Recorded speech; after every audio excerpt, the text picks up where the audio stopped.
took LEGO more than 2 decades to remake this iconic set, but did they actually improve it? Hey, how you doing? My name is Ryan, and today I'm reviewing the LEGO Marvel Spider-Man vs. Doc Ock subway train scene and comparing it to the original Spider-Man 2 train set from 2004. I'm pitting the old versus new in terms of build, figures, and value to find out which depiction of this classic Spider-Man scene is superior. Let's start with the build, and I'll look at the newer set first, number 76321. And even after so much time and so many new pieces and molds at the designer's disposal, the goal is still the exact same. Make a generic gray New York subway train car. Granted, the newer set uses the majority of its 393 pieces to create a sleek, rather detailed train. The interiors are the usual levels of cramped for a 6-wide vehicle, but the bench-style seating in blue does work really well. It looks as uncomfortable as a typical subway train car. Also, there are 2 separate sections of roof panels and each side has different facing seats. That is a nice touch by the designers put into the set for display purposes, so even if the train car is facing left or right, you can have visible people looking out the window. There's also a conductor seat on either end of the train with a control panel in front of that chair, but that's just a sticker decal on a 2x4 slope tile. Moving to the exteriors, it's a mostly one-colored window-heavy train car. There are some nice rounded tiles with stickers on each side, as well as a train car sign on each end. The only other color separation is in the dark gray plate at the bottom of the train car. But here's where the designers made their intention with this set abundantly clear. The train car walls are littered with TommyCBricks that act as possible posing stand mounts. The train car was conceived as a static display piece for the Spider-Man 2 scene. The new set looks so much better when there are webs and debris connected to the car. Without, the train looks a bit off as it's just kind of filled with holes. There's nothing inherently wrong with LEGO making this set for display purposes only. What I do take issue with is LEGO spinning this set as also a playset.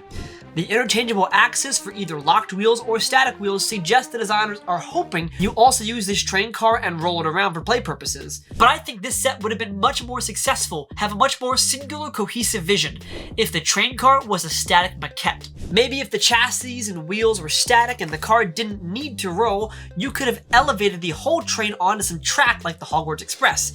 Then the train could have been teetering off the edge a bit like from the movie, or you could decide how tilted the car was. That would have certainly raised the price, but it also would have propelled this set into iconic status. Take the figures and the webs off the train, and I'm not sure many people would peg this as the train from Spider-Man 2. But what about the older set, 4855? We'll talk about the build first. We get a smaller train car, about 2/3 the length, but still 6 studs wide. The older train feels more compact and cramped because of the smaller windows and boxy design. Speaking of windows, there are also some gaps on each corner because of the older panel pieces used as frames. Looking inside, the car is only one directional with one conductor chair and control panel, but we do get some levers and printing control pieces to give the driver some action. Now, there's only room for 2 passengers on this train, and that's a bit of a bummer, but the size of the train car was sacrificed for a much greater purpose, which we'll get to in a little bit. The exterior on the older train has more dark gray elements woven throughout to make it feel less sterile and clean. I should also add there were decals included with this set, but in the past 20 years they've kind of worn down. However, I will say that the train works with and without the decals just fine. Now, the older set is around 100 pieces less than the newer one, and I'd say about half were used on this train car. The other half is where I think this older set shines. LEGO gave us a train track, 48 studs long, this webbed barricade wall on one end, and a push plunger on the other. The play mechanic is simple but so satisfying. Pop the train on the plunger side, slam down, and watch the car zoom through the tiny signs and careen to the web wall. While again, not a one-to-one recreation of the Spider-Man 2 scene, this older set captures the frenetic action and adrenaline of the train scene more than a static display car does. It's high speed, it's destructive, but it's also heroic with the web saving the day. It's close enough to the original scene that you could recreate it if you wanted to, but you could also make your own new stories with it. That was kind of the MO with older LEGO tie-in sets. However, unlike the new train set, if you remove all the figures from the old one, it would still be very recognizable as a Spider-Man scene. Now, in comparing the builds to the original and the remake, it's literally comparing apples to oranges, because these 2 sets have different goals. The old one wanted to be a compact, sturdy playset with a singular but really cool gimmick, and the new one wants to be a more sleek display piece with various posing opportunities to make more compelling visuals. Yes, the newer set uses more refined pieces and a more modern building style, but I feel like I almost have to compare these sets based on how well they achieve their individual goals rather than head to head. With that criteria in mind, I think the older set is more successful at being a play set than the newer one is at being a display set. The new set is almost reliant on minifigures to make an iconic scene. You take those away, you're left with a sleek, but kind of boring, basic train car. So point goes to the old, but what about best minifigures? I'll start with the old first this time, and the original train set included 4 figures: Spider-Man, Doc Ock, J. Jonah Jameson, and the train conductor. Now at first glance, 3 of these 4 figures were exclusive to this set, but I need to put a giant asterisk next to that fact. For one, this set was part of a larger Spider-Man 2 wave, so there was never the intention you would get all the main characters with one set. Harry Osborn, Mary Jane, they're all in other Spider-Man 2 sets. But also, some of these exclusive figures really aren't all that special. Take the train conductor, for example. While the face is a new piece, it's actually a very common print done for the first time on a light nougat head. The torso, while again being a new piece, it's a very common design with light nougat hands for the very first time. The art itself was pretty basic, with glasses and a smile on the head, and a clean-looking but generic train conductor outfit. The Spider-Man figure was included in multiple sets within this wave, but the design of the suit itself is absolutely gorgeous. I love how the older Spider-Man suits have silver webbing to allow it to shine on top of the dark red and dark blue. Personally, I think movie Spider-Man suits look better with silver eyes and webbing than they do with white. And with Doc Ock, the only exclusive part is the face print, and LEGO had a very strange gimmick with the Spider-Man 2 wave where almost every Doc Ock figure released had a unique head print, even if the body was the exact same. While it is nice to have different facial variations for Doc Ock, it makes it a little bit difficult to collect all of them, and it makes it a bit annoying to call this figure exclusive. The torso and legs are in a nice olive green color, and while they do stand out really well and look quite nice, I think the costume in the movie airs a bit more brown than this color. I'll talk more in detail about the Doc Ock tentacles in a bit, but we still have one more figure, and it's J. Jonah Jameson. And this figure earned the title of exclusive. The torso and head were both originally debuted in this train set, and while the head design was only reused one time for Indiana Jones, the torso had been repurposed several times for generic city figures. But considering the train set in 2004 was the debut of these pieces, I have to give this figure a bit of credit. As for the designs themselves, the torso has a fascinating choice of using blue as the line work on the jacket as opposed to white. But other than that, it's a rather generic looking torso. It's no wonder it's been used so frequently for city characters. The face looks like J. Jonah Jameson, but more so from the comics than J.K. Simmons' movie portrayal. You could argue the two are near identical, it is perfect casting, but when you simplify the face for a minifigure, you do end up a bit more comic side than you do J.K. Simmons' side. Now, all these figures do have the older LEGO design aesthetic. With movie sets, LEGO designers did opt for a little bit more detail, but there's still not a lot of shading or layering in these designs. But if there's one thing the new set should excel at, it's the minifigures. I mean, in the past 20 years, minifigure printing and design has evolved so much, so these figures should be a slam dunk, right? Well, LEGO Marvel as a theme has been in a bit of a budget crunch the past couple of years, so designers had to be creative with how they made their figures. Our 4 figures in the new train set are Spider-Man, Doc Ock, J. Jonah Jameson, and Aunt May. Those characters may seem a bit strange as half of them didn't actually appear in the train sequence, although Aunt May was held captive by Doc Ock before the train fight. But then you have to remember, this set was not part of a larger Spider-Man 2 wave. It has to stand on its own. We'll start with Spider-Man, who uses the same head as his appearance in the No Way Home Liberty battle set, but a revised torso design to include battle damage. I love when LEGO adds wear and tear marks to their superhero designs. I love the Iron Man Mark 6 damage suit. It's one of my favorite LEGO Marvel minifigures ever made, and I think the damage portions of the Spidey suit look great here. We also get a new Peter Parker face for under the mask, and while I'm not sure the smile looks all that much like Tobey Maguire, the alternate head with the strained expression is pretty identical to the face he makes in the train battle sequence. I'm sure that LEGO stop motion artists will love having 2 different Spider-Man suits that show progression of damage. That's really fun.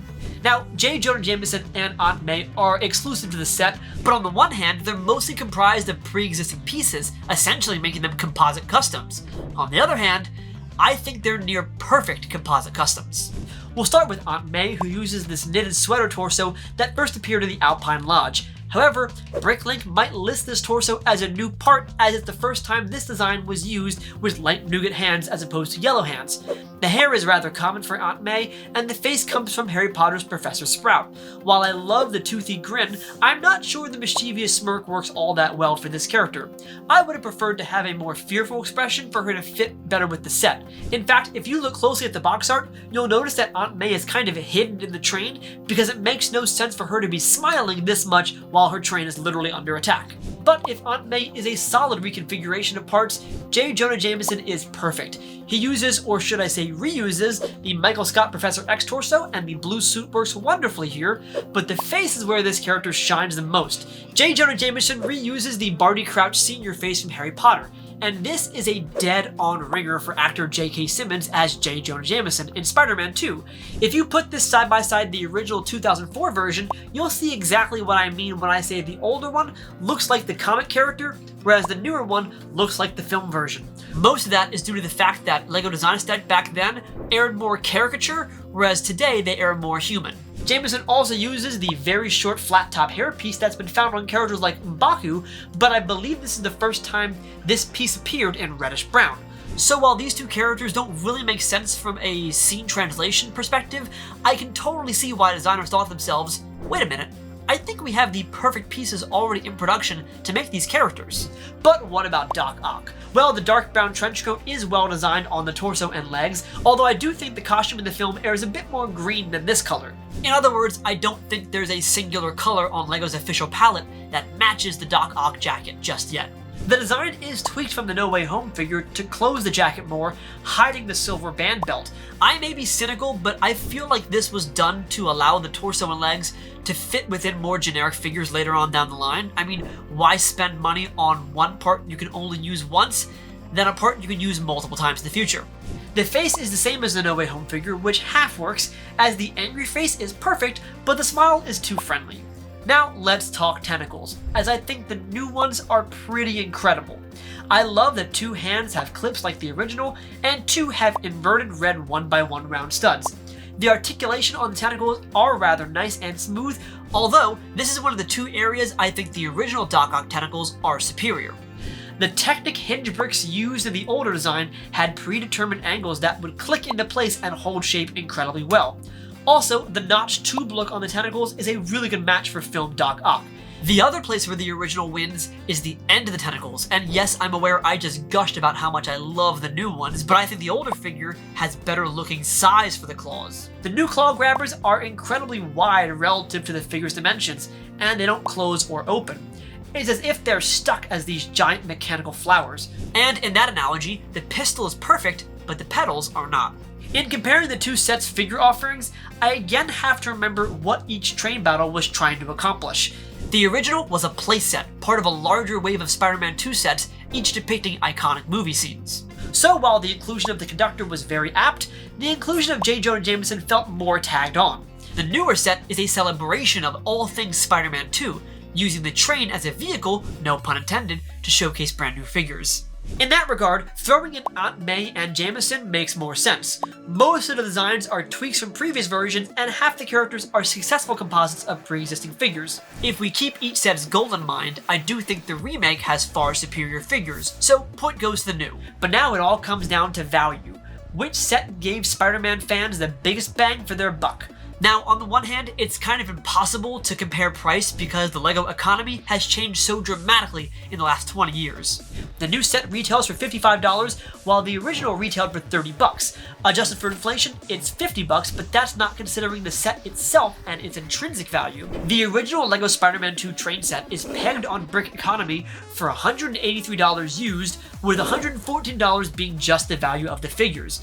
Now, I did the math, and you could snag just the build pieces for around $55 on Bricklink and use any Spider-Man and Doc Ock for play.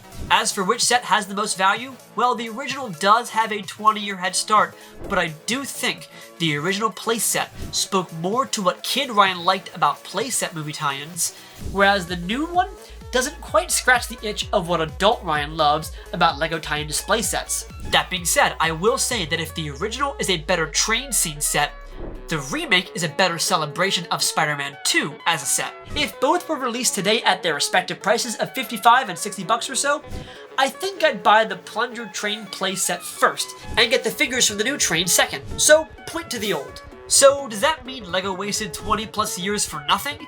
Well, not really, because the 2025 Spider-Man 2 train set is marketed as a mini display train as a way to feature new and improved minifigures, and that's exactly what it does. The figures are the star and they look great.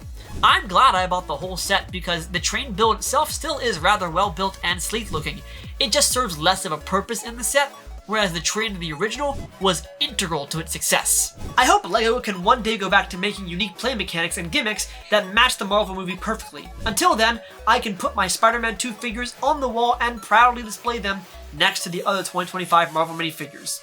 And those are my thoughts on the original set and a remake set based on the Spider-Man 2 train sequence. I would love to know what you guys think. Which one's your favorite? Let me know in the comment section down below. Big thanks to my channel members for supporting me and making videos like this possible. And as always, if you like this video, be sure to subscribe to the channel, and thanks for watching.